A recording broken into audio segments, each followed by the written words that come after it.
अब देखिए, अब हमने क्या डिस्कस करना है, एग्जाम्पल नंबर 9 को डिस्कस करना है। कहते हैं कि अरिथमेटिक सीरीज़ फाइंड कर दे। अगर मैं आपको अरिथमेटिक सीरीज़ दिखाऊँ, अरिथमेटिक सीरीज़ का फर्स्ट टर्म a1 होता है, second term a1 plus D होगा, third term a1 plus 2d होगा, अप टू सो ऑन। अगर इनमें सम डाल दे तो ये अरिथमेटिक सीरीज़ बनेगी। यानी अगर आप इसमें देखें, हमें a1 चाहिए और साथ में d चाहिए। बस ये हमारा टारगेट है कि हम किसी तरह a1 और d फाइंड कर दें। तो इसके लिए हमें कंडीशन क्या गिवन है, फिफ्थ टर्म यानी a5 की बात हो रही है। a5 कितना है, 19 है। वैसे a5 फार्मूले के मुताबिक, वैसे फार्मूला तो आपने पढ़ा होगा, a1 plus n-1 into D होता है। तो इधर 5 और इधर 5 पुट कर दोगे तो ये आ जाएगा a1 plus 4d equal to 90। यहाँ तक क्लियर। और दूसरा S4 आपको गिवन है, S4 क्या गिवन है, a9 प्लस 1। मतलब ये बना कि वैसे जर्नल फार्मूला क्या होता है, S N equal to N के नीचे 2 होगा, इनटू में 2a1 होगा प्लस n-1 इनटू में d होगा। इधर भी 4 पुट कर दोगे, इधर भी 4 पुट कर दोगे तो S4 की वैल्यू आ जाएगी, 4 के नीचे 2 हो जाएगा, 2a1 हो जाएगा, 4 में से 1 सब्ट्रैक्ट होगा तो ये 3 हो जाएगा, तो 2S4 हो जाएगा इक्वल टू 4 मल्टीप्लाइड होगा 8a1 हो जाएगा, ठीक हो गया, 8a1 होगा प्लस 12d हो जाएगा। अब S4 में क्या पुट कर सकते हैं, 2n2, S4 यानी n के नीचे 2 होगा। अब देखिए 2 हम क्या कर सकते हैं अभी, यानी अगर मैं इसको इधर लिख दूँ, 2 से दोबारा डिवीज़न कर दूँ ये, तो S4 की वैल्यू आ जाएगी, ये 2 4 दूनी 8, 4a1 प्लस 6 दूनी 12, 6d हो जाएगा। यानी S4 की वैल्यू ये आ जाएगी आपके पास, ये S4 आ जाएगा, ठीक हो गया। ये क्या आएगा, S4 आएगा, लेकिन S4 ख़ुद किसकी इक्वल है, S4 ख़ुद की इक्वल है a9 plus 1 equal to 4a1 plus 6d होगा। a9 मतलब इसी में 9 पुट कर दोगे, ठीक है, इस फार्मूले में, तो ये आ जाएगा a1 प्लस यानी 8d हो जाएगा, ठीक हो गया, 8d हो जाएगा, फिर ये प्लस 1 भी होगा equal to 4a1 plus 6d हो जाएगा, ठीक हो गया।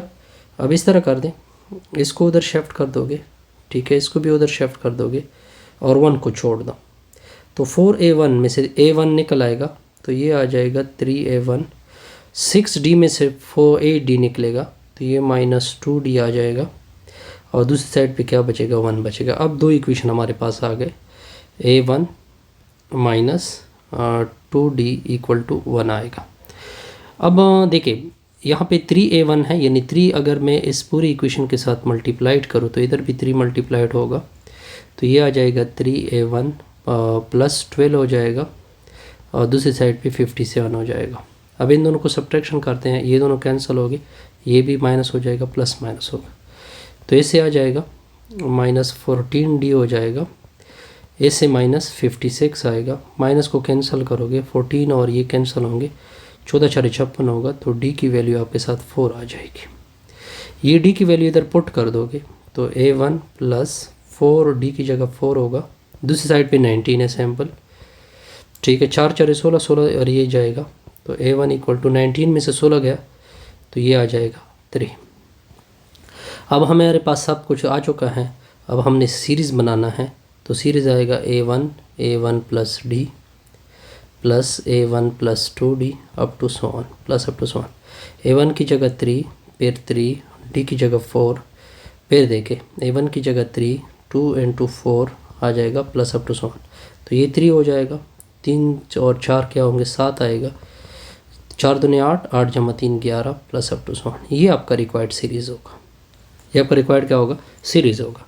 यानी आसान सा रिजल्ट था। अगर आप क्वेश्चन को समझने की कोशिश करें तो आपके लिए सब कुछ क्या हो जाएगा, आसान हो जाएगा। अब देखिए हाउ मेनी टर्म मतलब n की वैल्यू मांगी जा रही है, आपको सीरीज़ ये गिवन है। कहते हैं कि इसका ये रिज़ल्ट है, इसका ये रिज़ल्ट मतलब इस इन की वैल्यू 66 है, A1 की वैल्यू -9 है। तो फार्मूला तो बड़ा सिंपल है, n के नीचे 2 होगा, ठीक है, 2A1 होगा प्लस n-1 इंटू डी होगा, ठीक है। एस n की जगह क्या पुट होगा, 66 होगा, और n की जगह n तो हमें पता नहीं, नीचे 2 होगा, 2A1 ये 2 इधर पुट कर दोगे तो -18 बनेगा, ठीक है, प्लस n-1 डी की वैल्यू इसको इससे निकाल दोगे तो -6 + 3 यानी +3 आएगा, ठीक हो गया। तो ये उधर मल्टीप्लाइड होगा, कितना आता है शाबस, 132 आता है। तो ये इधर मल्टीप्लाइड होगा, -18 n आएगा, और ये आ जाएगा कुछ इस तरह से रिज़ल्ट होगा, +3n इंटू n-1। अब ये 132 होगा, ये -18n होगा, अब ये मल्टीप्लाइड होगा 3n का स्क्वायर होगा, ये 1 है इधर तो ये -3n होगा, ठीक है, यहाँ तक क्लियर। अच्छा जी, तो इससे लमसम रिज़ल्ट कितना आएगा, n² -7n -44 = 0। जब कट कटौती होगी कुछ कैंसिल होगा।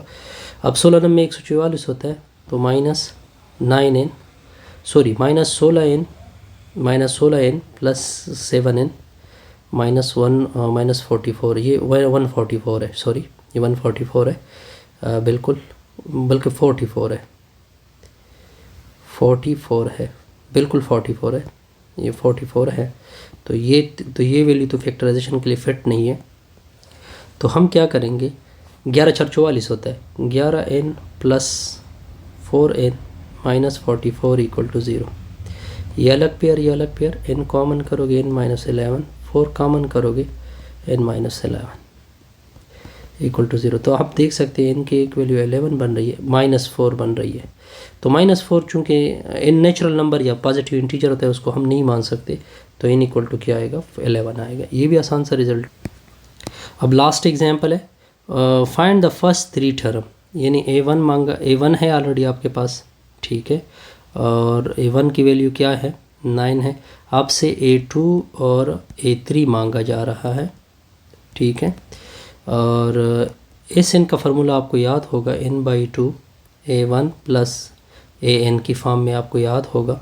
अब इस n की वैल्यू 741 है, n/2 n की वैल्यू अब आपने क्या करनी है, पहले n की वैल्यू आपने फाइंड करनी है, n/2, A1 की वैल्यू आपको गिवन है 9, AN की वैल्यू गिवन है 105, तो इससे 114 आएगा ना, कितना होगा, सॉरी ये 741 है, तो ये 114 होगा, 114 को डिवाइड करोगे तो 57n आएगा, ठीक है, फिर आपने 57 से डिवीजन करनी है, तो ये और ये कैंसल, तो इससे आ जाएगा 13, ये n की वैल्यू आ जाएगी 13, n की वैल्यू क्या आएगी, 13 आएगी।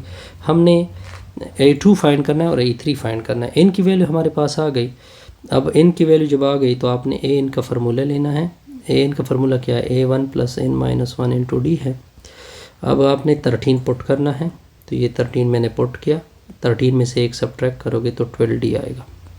A13 मतलब A यानी ये A13 अब बनेगा 105, A1 की वैल्यू 9 है प्लस 12d होगा, ये इधर क्या होगा, इधर आ जाएगा, नेगेटिव सब्ट्रैक्ट होगा इससे, तो ये 96 आएगा, 12d होगा, 12×8 = 96 होता है, तो d की वैल्यू आपने फाइंड की 8। आप फर्स्ट 2-3 टर्म डिस्कस कर सकते हैं। सेकंड टर्म क्या होता है, A1 + d होता है, A1 की वैल्यू आपके पास क्या है 9, d की वैल्यू 8 है, 9×8 = 17। सेकंड टर्म ये आ गया। A3 क्या होता है, A1 + 2d होता है, तो ये 9 होगा, 2 × d यानी 8 हो जाएगा, 8 दूनी 16, 16 × 9 25 होगा। सेकंड टर्म ये आ गया, थर्ड टर्म ये आ गया। इससे हमारी ये वीडियो और ये टॉपिक क्या हो गया कंप्लीट। अब नेक्स्ट एक्सरसाइज देखते हैं।